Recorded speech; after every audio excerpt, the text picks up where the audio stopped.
Good morning, everybody. I'm Thina Berry, and welcome to today's service. I'll be your service coordinator on this very first Sunday of 2021. A very joyous New Year's to everyone. We have finally put 2020 in our rearview mirror, and now we have a full year of possibilities. Our focus this month is on imagination. Through the services in January, we'll explore many different aspects of imagination, beginning with today's reflection from Reverend Cynthia, entitled, Imagine That. Our crew today includes Jesse as our Zoom host, Karen as our co-host, and Jenny serving as our chalice lighter. So let's get started.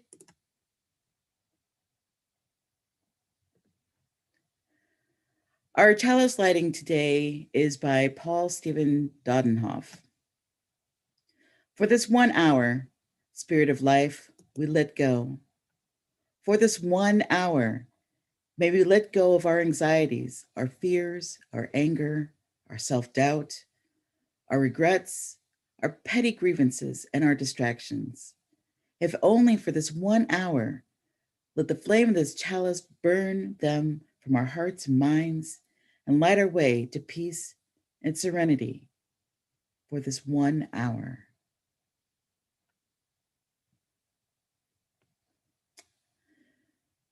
We are grateful to see the dawning of 2021, and yet, as difficult as 2020 was, it has shown us our strength as a community in so many ways.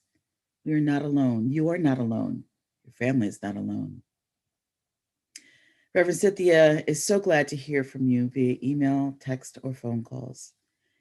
And you will see how to contact her on the slide.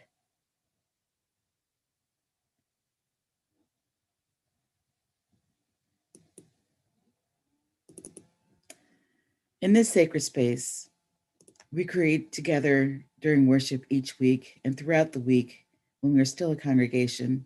All are welcome who share our commitment to our mission, which you see on the screen, or you will see in just a second. Thank you. The transforming power of love is our core belief. We embody a sanctuary of compassion, integrity, and respect. We champion justice, equity, and peace. If you are new to GNUUC and possibly Unitarian Universalism, even if our mission appeals to you, it is critical to know that GNUUC, you are not required to sign a statement of faith or swear to certain beliefs. We are a free church, driven by our quest for truth as it is known by each person. And yet, we do have boundaries in our relationships with each other and our greater world. Please join me in reading our covenant if the words are ones to which you are willing to commit. We covenant together to make a welcoming community, to walk together in the way of truth and love, to seek the life of the Spirit as it is known by each person, to support each other in thought, word, and deed as we work to build a better world. For our opening song today, we are going to sing together Wake Now My Senses. Please join as you'd like.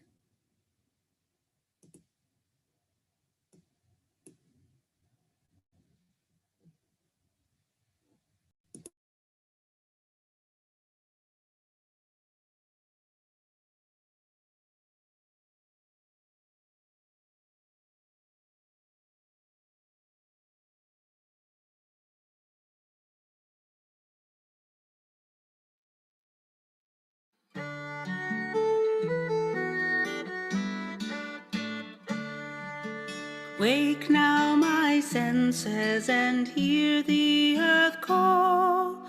Feel the deep power of being in awe. Keep with the web of creation your vow. Giving, receiving as love shows us how.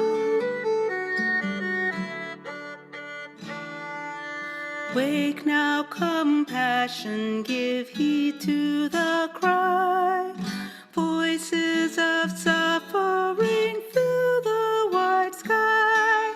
Take as your neighbor both stranger and friend, praying and striving their hardship to end.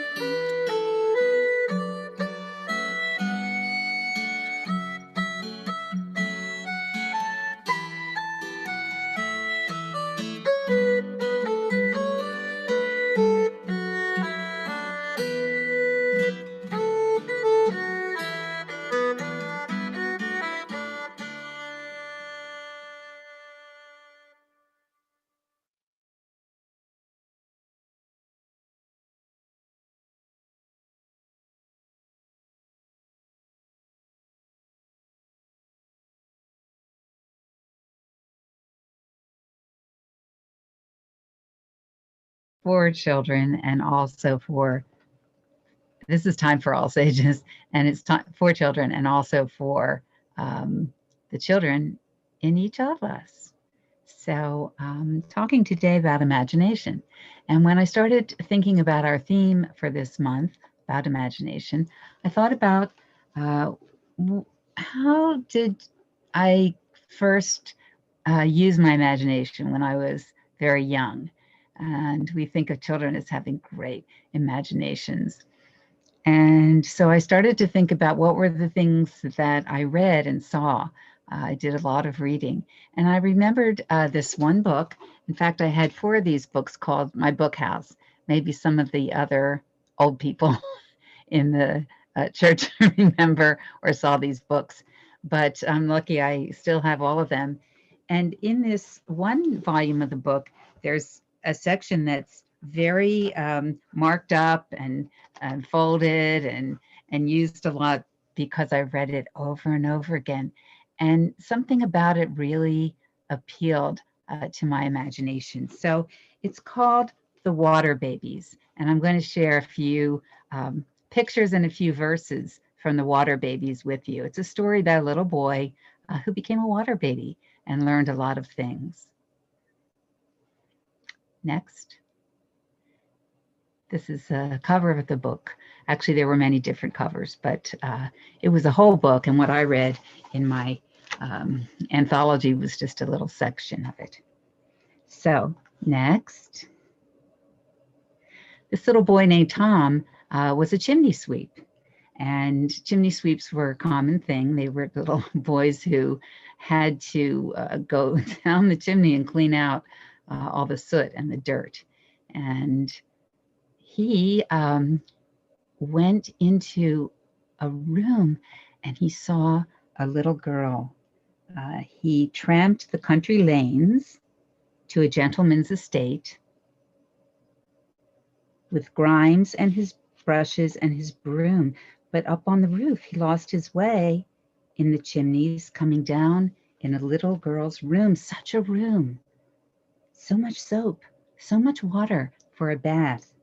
In all his life before, he had never seen, and he said, "What a very dirty lady it must be, who needs all that to get clean." Well, you see, there's a looking glass there or a mirror, and he saw himself.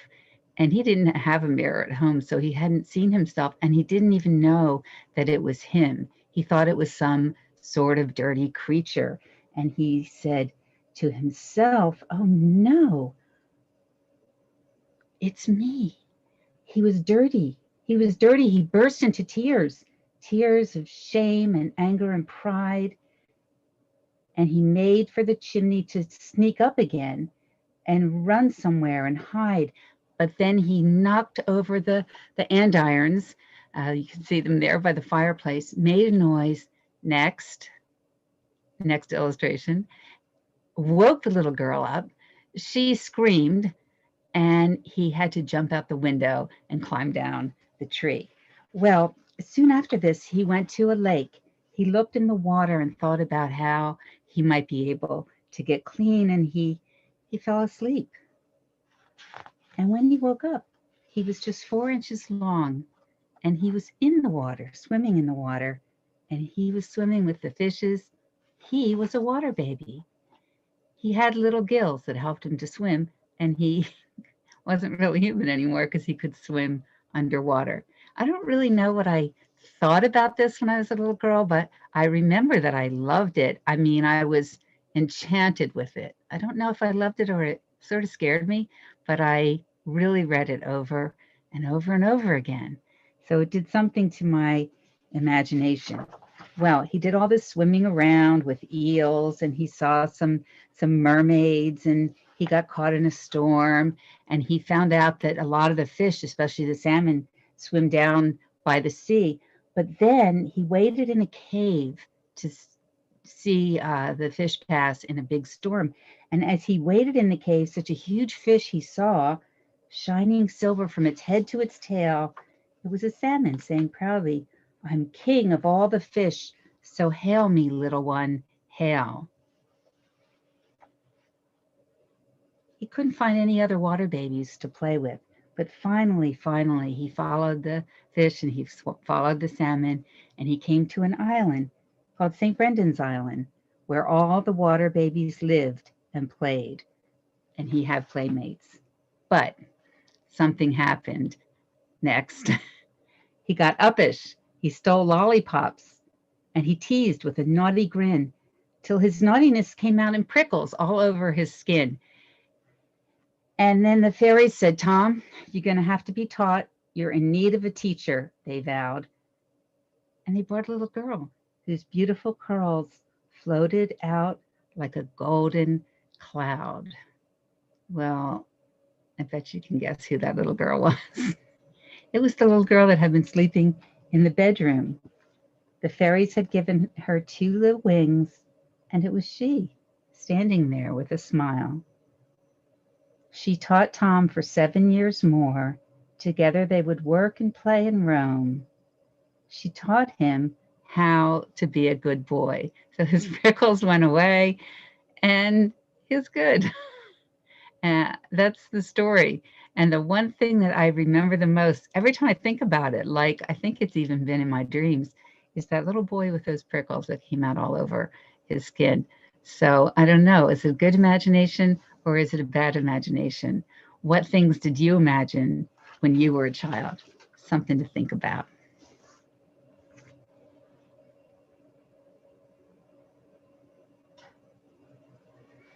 Thina. Thank you so much for that story. I heard it slightly differently when I was a child. But yeah, I was enchanted by that story as well. I think it's attached to a French character known as Melusina, Mm-hmm. who was a mermaid. So, there are many different varieties of this particular Yes, story. Thank you for that. thank you. So now our share the plate moment in the service. With the start of this new month and this new year, yay, we welcome a new share the plate partner. January's share the plate partner is Open Table Nashville. This not-for-profit focuses on the need of our homeless citizens and neighbors. They advocate for the rights and needs of those impacted by our housing crisis through many different avenues, including the ones that you see on your screen. So let's watch this video to learn more about Open Table.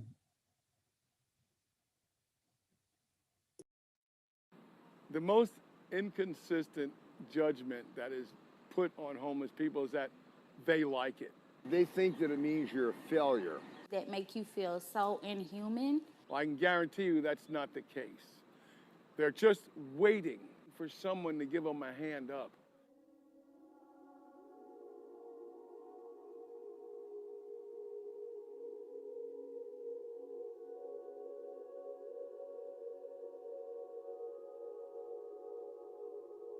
If people could live a day in the life of a homeless person, I just feel like homelessness would be eliminated right at that moment. We see everyone's dignity and worth and value their agency. We know that people on the streets aren't just victims, they're survivors. They have come through incredible odds and have resiliencies that most of us can only dream of.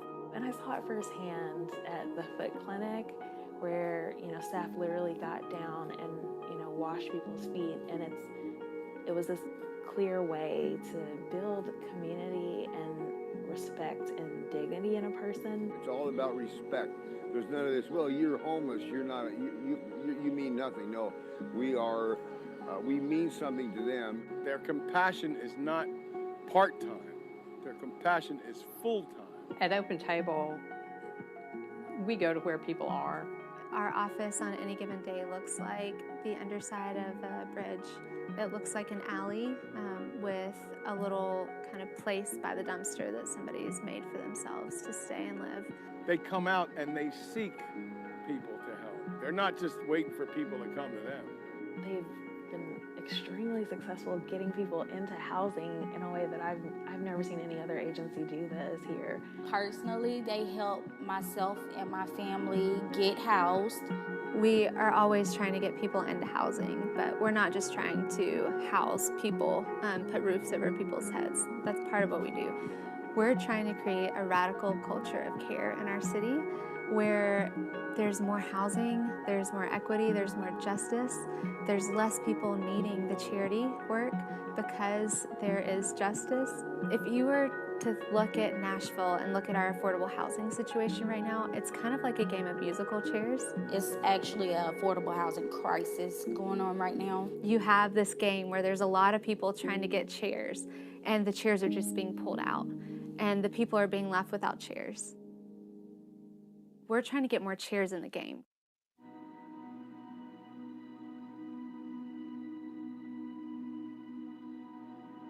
We really saw at the flood and when we started, a lot of decisions were being made that were behind closed doors, and the people that were directly affected weren't at the table.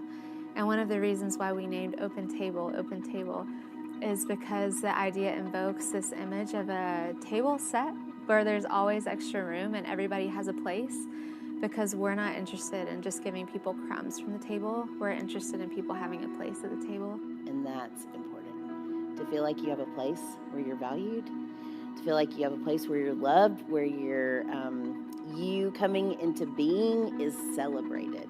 Without Open Table Nashville, so many people would be hurt.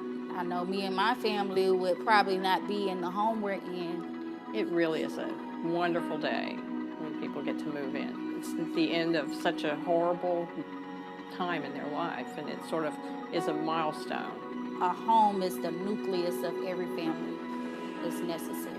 Open Table is a cutting-edge nonprofit. We're trying to change the housing situation in Nashville.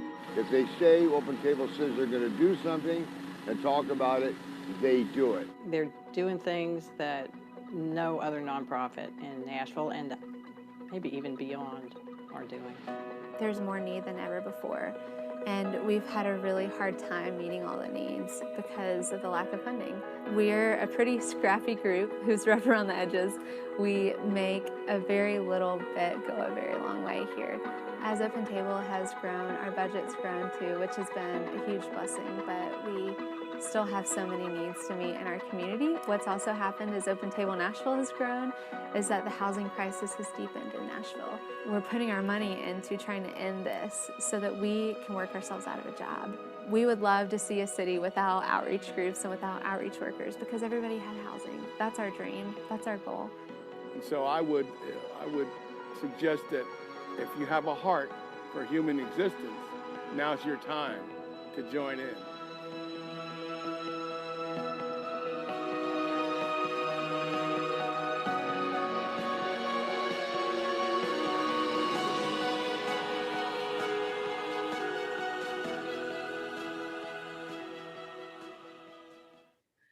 Please donate as you are able in any of the ways shown on the screen. You are also welcome to mail a check to the church. The address can be found on our website, as well as on the link to donate directly. I want to thank you for your generosity, as we've always been a very generous congregation.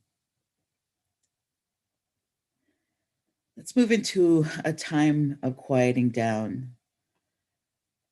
I'm going to read for you a meditation from Reverend Sarah Lawal. The imagination waking us to possibility.